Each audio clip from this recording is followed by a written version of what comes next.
Here we go. Welcome to the Overrated Experience Sports and Sports Betting Podcast. I'm your host, Kyle Blondin. We are here post-Super Bowl, Super Bowl 58, episode 42 of the Overrated Experience Sports and Sports Betting Podcast. Where do we go from here now that the big game is over, now that the football season is behind us? We look forward to another NFL football season coming up in September, but we got a ways to go until we get there, and we got to look back at where we came from, and that was Super Bowl 58. So get ready to go, because we're going to look back at my experience, my betting experience, my thoughts on some of the big decisions in this game, and we're going to start transitioning over to other sports. Right now, we'll talk about some soccer action the weekend coming up, also some UFC 298 coming up as well. But NBA is going into All-Star break. I hate All-Star games. I could give two shits about an All-Star game. So you won't hear much from me about the NBA All-Star game, just like you didn't hear much about the NHL All-Star game. And was planning to potentially do this podcast a little earlier in the week to cover the Genesis, which is the PGA Tour event in LA going on right now, really Tiger Woods' tournament, and try to get on some golf betting before we get to the major season, which begins in April with the Masters. So did not get an opportunity there, so that's a miss on me. Hopefully we'll pick that up in the weeks to come if the tournaments have some of the higher end players come out like they are for the Genesis. So again, I can't stress this enough. Golf is very fun to bet, and it is fun in the fact that there's many bets you can make, even though that the first round is complete. Patrick Cantley is leading the board. There are going to be, closer to tee off tomorrow, more bets for you. Three ball, which is you have three golfers grouped together. You pick the one with the best score, obviously. There is obviously outright winners that you can still pick live, and a few other things that will go on tomorrow. Individual golfers and their scores, how many birdies a golfer will wind up with. And probably your sports book will also have something specific, or a boost in relation to Tiger Woods, since he's playing in the tournament. He was won over today. So give it a shot. Give it a shot. Don't be afraid. Get in there. Take a swing at it. Get in the golf world. Let's get at it. But we're going to focus on, again, the NFL Week 58 for the last time. And as maybe we approach the new season in months and months from now, it sucks to say, we'll talk about some futures in the draft. Maybe look at the futures board on who the Super Bowl favorite is, which right now FanDuel has the San Francisco 49ers ahead of the Chiefs as Super Bowl favorites, betting favorites next year, which doesn't make it makes zero sense to me why that would be the case after we just saw and what we have seen with San Francisco in the big game. They ain't getting it done, so I don't get who's dropping money on that, but they are the betting favorite, whether you like it or not. So we'll maybe touch base on that in the next few weeks. And if you haven't joined us before, or taken a look at our Twitter, aka X, join us at Overrated EXPER2. That's Overrated EXPER2, and that's on X, aka Twitter. Follow us, and you'll see my retweets, my thoughts on all sports. Get into some debates online about the news of the sporting world. So join us, please. Also on Facebook and Instagram, Overrated Experience. Join us there. Get your latest KB fix. So we go from here and we go into Super Bowl 58. I hope you had an amazing time. I look at it as a national holiday, and the thought is still with me that this game should be on a Saturday. How many of you out there had a rough Monday that had to go to work, or were forced to burn a vacation day because you knew it would be hell to go to work the next day after Super Bowl? This game ended pretty late as well, so you felt it. You felt it. And how many wish you'd have taken that day off? Or how many of you called in sick? Shame on you.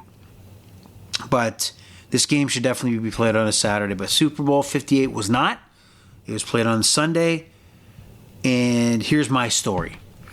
So leading up to the Super Bowl, I tried to do something different, unique, something I thought was a best practice that I haven't done before, and that was laying a significant number of wagers ahead of the game. Now, the lesson learned here is, especially for the props, is that many of these lines are eaten up and chewed up and changed based on the early betting that goes on once these lines get out in week 1 of the 2 weeks leading up to the Super Bowl.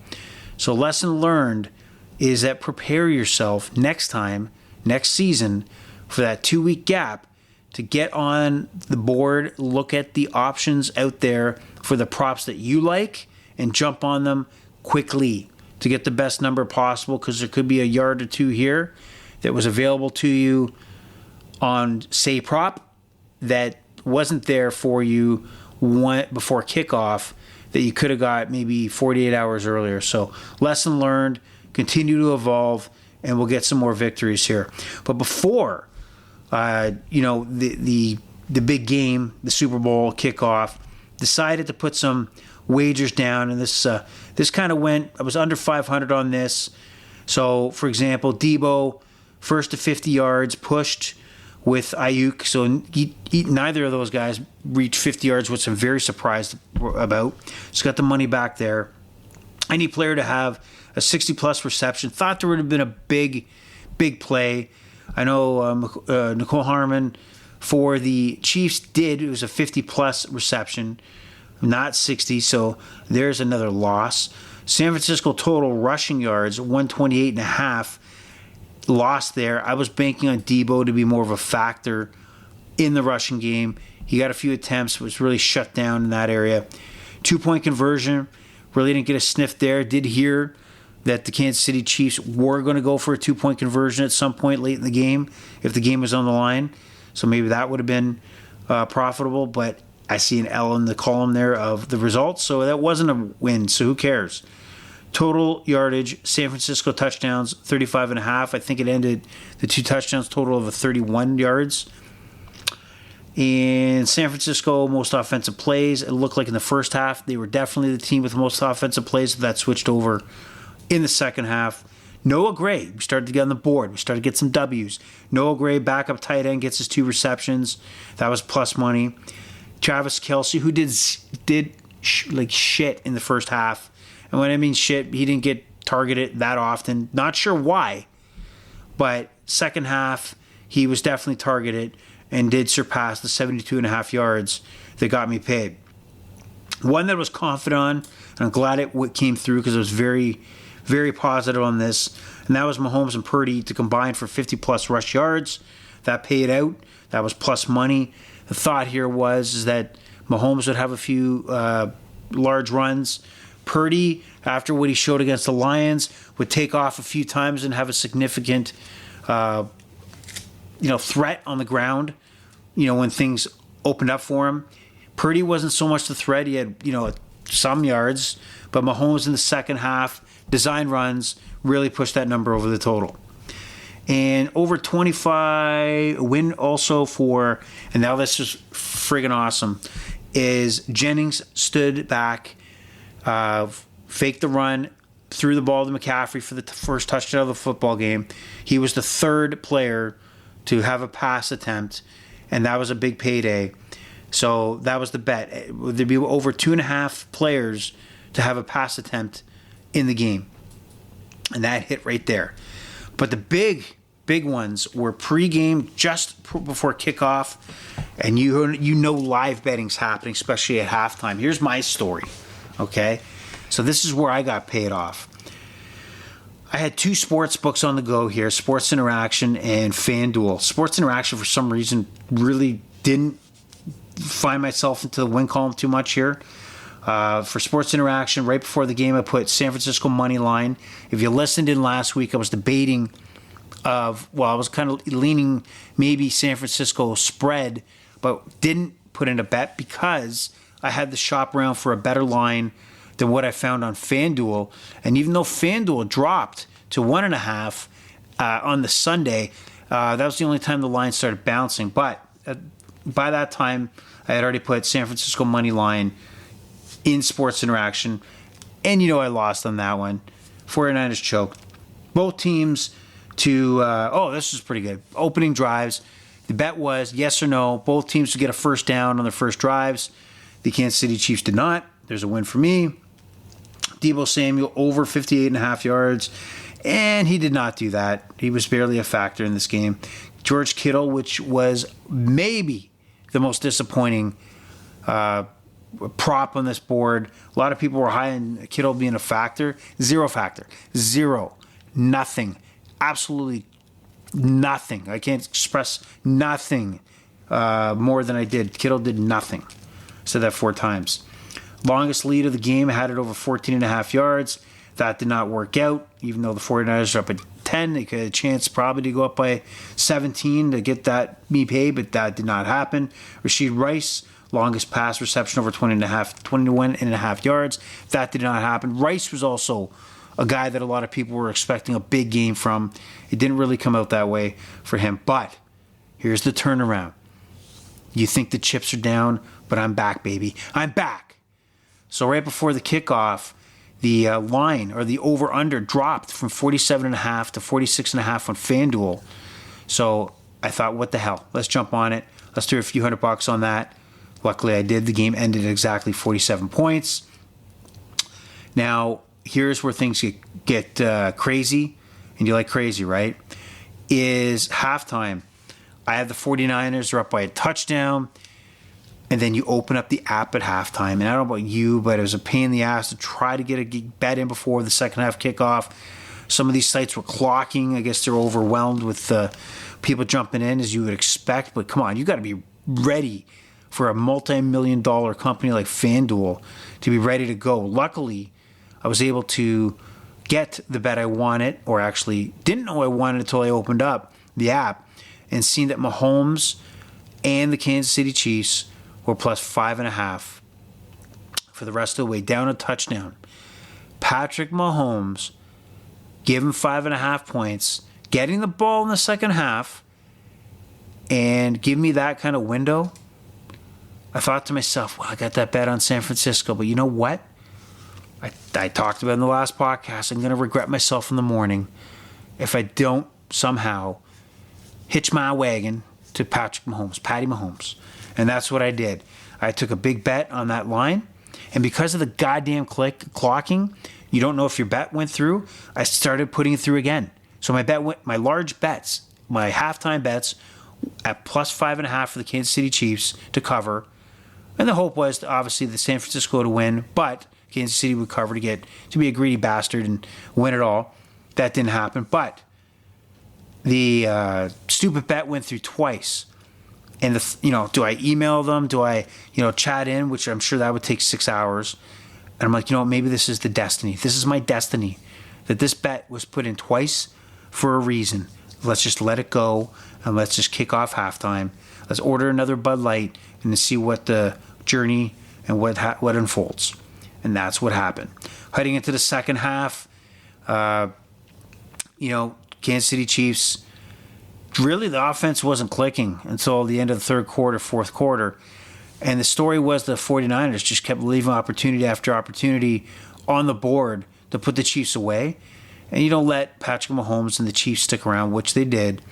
And the Chiefs, take care of business. What I mean by take care of business, they tie this game up 19-19 heading into overtime. Now, here's what I don't get. I'm going to throw this out here. Is one of the storylines heading in overtime is that San Francisco wins the toss and elect to receive the kickoff. Receive the kickoff. All the analytics that you have access to, all the preparation you have access, like you should be doing in those 2 weeks, and you decide to take the kickoff. And there was already questions after the game that one team, the Chiefs, the Super Bowl champions, had more awareness on the specific overtime playoff edition of the overtime rules versus the regular season overtime rules. It seemed like the Kansas City Chiefs were a step ahead and the team prepared, while many of the 49ers admitted they weren't sure of how the rules worked. And how the rules worked in overtime compared to the regular season In the regular season, if a team hits a field goal in their first possession, the other team will have the opportunity to come down and tie it or, score a touchdown. In the regular season, if they score a touchdown on their opening drive, it's over. But in the playoffs, both teams are guaranteed at least one possession. That's the difference. So the 49ers take the ball, go down, kick a field goal, give it back to Patrick Mahomes, who marches down the field. Touchdown, 25-22, Super Bowl's over. KB wins his over. KB wins his 5.5. KB's happy he can cover the tab at the working dog. But let's look at what happened here. Now, you've probably heard this before, and I can't emphasize it enough. That what you've already heard, and I'm gonna pile on. Like Shanahan thinking that we would have the first possession, then they could have the second possession, and then we really banking on that third possession to get in our favor. Why? What are you thinking? That may be the dumbest rationale of a decision in a long time. So let's break this out a little more. Let's unpack this a little bit. So the 49ers march down the field, settle for a field goal, knowing, I hope they know, because there could be a clusterfuck if they didn't know, that the Chiefs would get the ball back and put it in the, this quarterback, Patrick Mahomes, he's already up there with the best of all time. Like, he's 28 years old. You can't argue this. And you're going to give him a shot to be a hero, which was going to happen anyway. I talked about having possession. But what you're doing now, because you have the lead, they can't punt. So they have 4-down football. Their strategy absolutely changes. You know what I mean? The play calling is absolutely different because they have 4 downs to work with. And Patrick Mahomes knows that. He might be the smartest quarterback. No, he is the smartest quarterback in the NFL. And he knows how to maximize 4 potential downs. And you allowed him that flexibility. I heard something on the radio today where some numbnuts is trying to justify, I could see the other side of why you would kick the ball off. The 49ers just got off the field at the end of the fourth quarter, and you think they're tired, and they're going to potentially get, pasted, if they have to defend. It was like 10, 12, 15 minutes between the end of the fourth quarter and the start of overtime. You're a moron if you think or justify Shanahan's decision to take that ball after winning the coin toss. That's a complete moronic decision, and I think it's okay to question that philosophy and if really that was the best choice. So I don't get what, Shanahan, head coach of the 49ers, this guy's an offensive genius. Him and Lynch have put together a great team. The playbooks, the plays, but it seems that when you get to the playoffs, there's a failure on strategy, or conservatism, or overthinking. I don't know what it is, but to lose in the fashion that they're losing is very tough, and there's such a small window for this team to be who they are. Like, Christian McCaffrey is not going to be Christian McCaffrey for too long. Running backs are constantly in car wrecks on the field getting banged around, and there's only a limited time you'll get CMC to be CMC. So there's a failure there in that strategy, and you just pissed it away and gave it to Patrick Mahomes. But your piss away is my payday. So thanks a lot, Mr. Shanahan. And just a cool video, if you I just seen this today. I just retweeted it on my Twitter or X.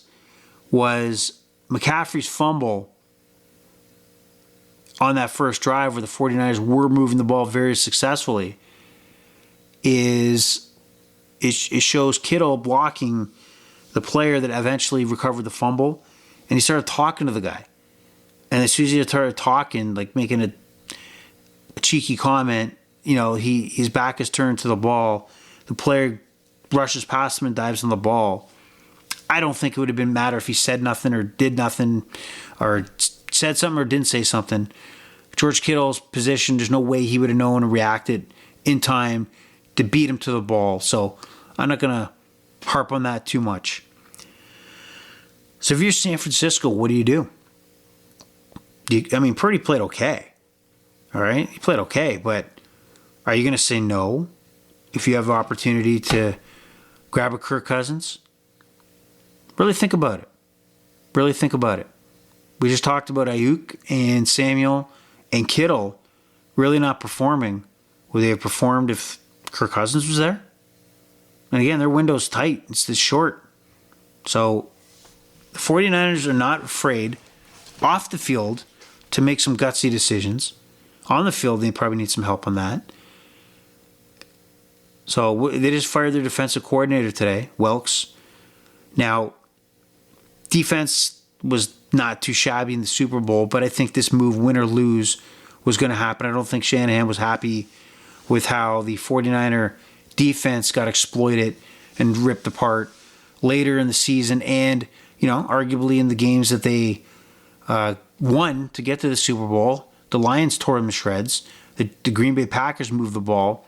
So I think there was going to be a philosophy change and a personnel change on the defensive coordinator side, regardless if they are holding the Lombardi Trophy or not.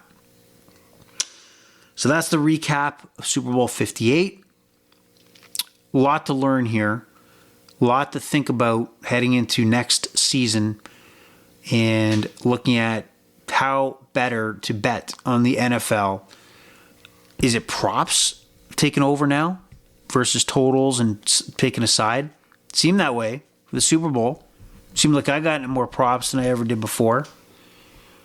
But patience and hot takes are some of the things that, I don't know if it's pro or con, these hot takes, but some of these outlets, mainstream TV, main sports channels that I only see clips online, the hot takes are disgusting. They're terrible. And I think from a betting standpoint, because of the panic and the overhype or underhype week to week, there's probably advantages in the lines and props that we could probably take a better advantage of next year. So keep your eyes open, do your research, keep an eye on the personnel moves, coaching moves. Draft is huge because that's going to be a huge factor. Think about the quarterback situations. Regardless if you got an ace quarterback and number one franchise, it's almost like we got to do our research of the depth chart and cap space because most of the teams we're betting on week to week are down to their second or third string quarterback. And what does that mean when they're walking in a game for the first time and taking that first snap? Can you trust them? Can you not? Who knows? Tough to say. Well, that's the NFL story. I'm shedding a tear right now because the NFL season is over. But we move on and we digest the season, but we bite into the new opportunities in other sports until we get back to NFL season. And that's what we're going to do right now. I'm going to start with EPL. You're going to think, wow, God, you're Canadian. Why are you not betting NHL? Well, I can tell you right now, I will. Don't worry about it. But the NHL is very tough to handicap on a consistent basis. It's all over the place. I bet the NHL for fun. I've determined that. It's for fun. There's no way that I think I can master it. I'm going to admit that right now. NHL is very difficult to match. But because you asked and because you're bugging me about it, I will cycle in NHL action. Just not this weekend. I'm going to stick to some morning EPL, Saturday and Sunday action. Saturday for the EPL and one game in Germany for the Saturday and one game on Sunday. So we'll quickly go over that and then jump into the main card of UFC 298. And we have our first game on tap, Burnley hosting Arsenal. Arsenal chasing top spot held by Liverpool. Probably Man City's going to wind up with another crown in the EPL. So what that means is Arsenal really has to really put the foot on the gas and can't afford a draw. They need these 3 points. So what I like in this game is Arsenal plus 145, race to 8 corners. And why am I saying Arsenal will get to 8 corners in general versus beat Burnley to it? Well, the last 3 matchups against Burnley over the last year or so, Arsenal has had 8 or more corners in the last 3 games they've played Burnley. That's a good trend to me. It's something that I feel confident about, and let's not ruin a good thing. So Arsenal raced at 8 corners, plus 145 in that matchup. And the last EPL game I'm going to talk about is a same game parlay. And that's same game parlays is the most popular thing right now. I don't know if you guys are into it or not, but I find soccer mostly that I use it on. So this same game parlay is Newcastle hosting Bournemouth. And this winds up to be a minus 125. It's not like the 145 I just gave you, but there's value here. And it's the same game parlay where this game will have 9 shots on target, 24 shots. So the difference there would be the shot would actually make it and stop or in the net and stop by the goalkeeper, or the shot goes in the net without being directed, or a defender deflected the ball, which changed significantly where they would have scored or not scored based on the deflection. So you got to really distinguish and understand what a shot on target means. So 9 shots on target, 24 shots would be just any attempts by either team to put the ball on target. The guy could take a shot, put it in the 15th row. That counts as a shot. So I'm hoping they hit at least 24 of those. And they'll be over 1.5 goals. And this, again, is based on the last 2 games that they've played. These 2 teams, there's been, way above 9 shots the last 2 games. Shots on target, that is. And then plenty of shots on goal. So the trend is that well over these same game lines that I'm giving you. And that's why it's minus 125 and not a plus. So I like that a lot. Moving on to Bundesliga. Bayern Leverkusen on the road against FC Heidenheim. And Leverkusen is the top team in the Bundesliga. And Bayern, they just knocked off Bayern Munich not too long ago. And they're rolling. Xavi Alonso, coach, rookie coach, he'll probably get poached to somebody like Barcelona or even Bayern, who knows. But he's not going to stick around Leverkusen too long because of the success he's shown and the kind of system he's put into play. So I like this game in Leverkusen's favor. So I'm going to buy, usually call in hockey a puck line. I guess if it's a soccer line, I don't know what it is, but I got a away team, Leverkusen, minus 1.5 goals. So they have to win 2-0, 3-1, 4-1, whatever it may be, just as long as they win by 2 or more goals.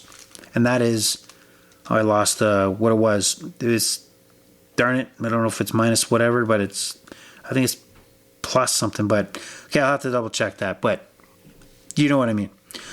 The next game is on the Sunday. Bochum taking on Bayern Munich, and this is also a same game parlay. And this game is going to go over 2.5 goals. Bayern Munich to win, and that's win in the 90 minutes, obviously. And Bayern Munich themselves will have 6 shot on targets. And why am I going down this road for a minus 109 same game parlay? Well, the last 3 matchups, Bayern Munich blew them out 7-0, 3-0, and 7-0. So the pattern, the trend, is telling me to go down this pathway, and that's what I'll do. Now, we get on to UFC 298. Now, how do you guys watch these pay-per-views? Do you guys have the illegal box? Are you paying for it?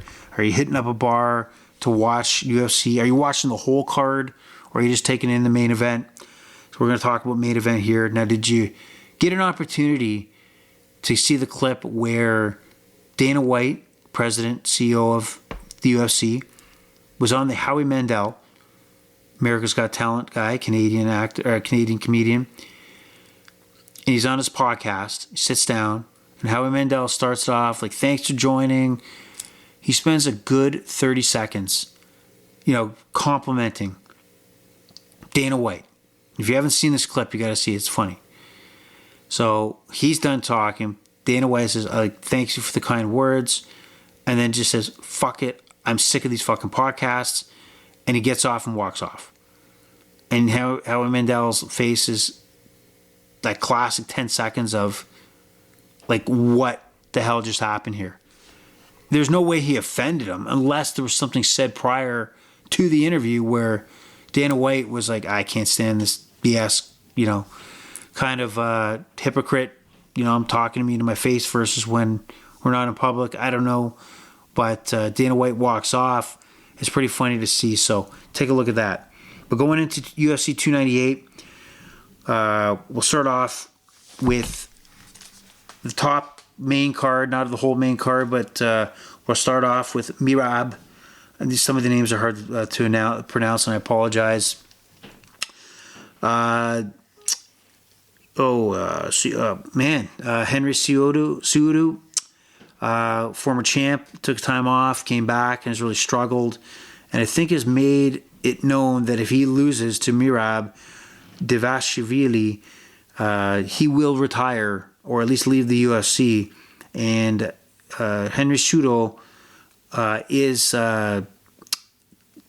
definitely an underdog at plus 186, and Merab is minus 235. Sorry, I'm getting dry here. Need some agua.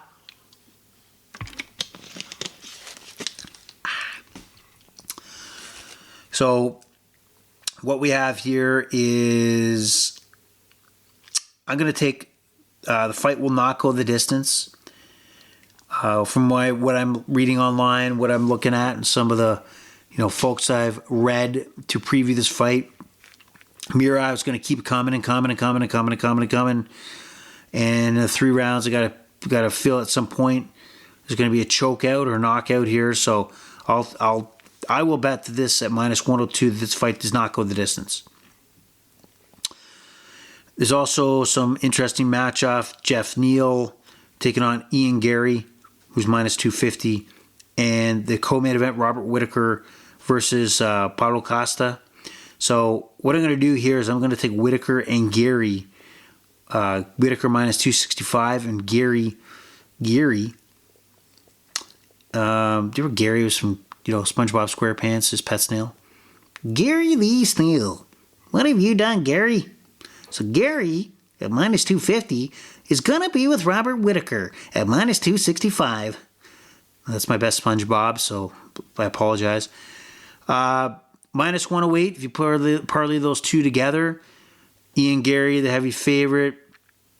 Neal, definitely a threat to do some damage, but I think Gary pulls us out. Robert Whittaker and Costa. Costa has been injury-plagued, maybe some ring rust, hasn't spent a lot of time in the octagon, and so maybe he's not going to hang with Robert Whittaker. So minus 108 parlay, Ian Gary and Robert Whittaker.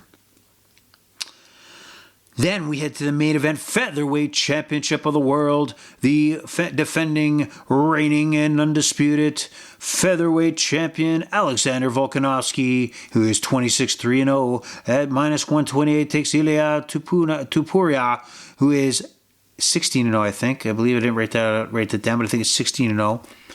So this is an interesting matchup. Volkanovski coming off a loss, trying to be a double belt champion, gets back to his featherweight champion. Belt defending, and we have an up-and-coming fighter, so we have the old guard versus the new guard, and the whole Volkanovski stuff. If you've seen any lead up to this fight, he's dressing up as an old man. Even in the press conference today, pretended to fall asleep as the press conference is going on. Pretty good stuff. Now, what do I know about this? What do we think about this? Well, we know that there were some red flags that popped up when Volkanovski took that fight short notice in Abu Dhabi and lost, talking about some of the bad habits, maybe some drinking leading up to the fight, because he didn't know, right? He also expressed trying to keep busy, maybe some potential issues off the off the mat and coming into this fight. Is he ready to go? I mean, obviously he had a full training camp, which is exactly what he asked for. But the kid, Tapuna, is 16-0, up-and-comer. If you see in the press conference today, also, as they went face-to-face, Tapuna talked about the respect and, some kind words for Volkanovski. Nothing personal, basically, but we're going to have to do this. So I'm going to take the plus 100. I'm going to take Tapuna. And I think you got to pick the right time when the champ is ready or is on the decline, and maybe that's where Volkanovski is. He's one of the best. He wins this. People are saying that maybe consider the best featherweight in the UFC history. But I'm going to take my chances on Tapuna at plus 100. And that's UFC 298. There's a lot going on there. Hey, head to covers.com. There's a lot of good information, great information there when it comes to breaking down more fights and more in depth to help you make your decisions. I will continue to encourage you to listen to the VSIN, VSIN podcast as well. There's a lot of great betting conversation and a lot of education for all of us, those who are trying to improve our betting acumen.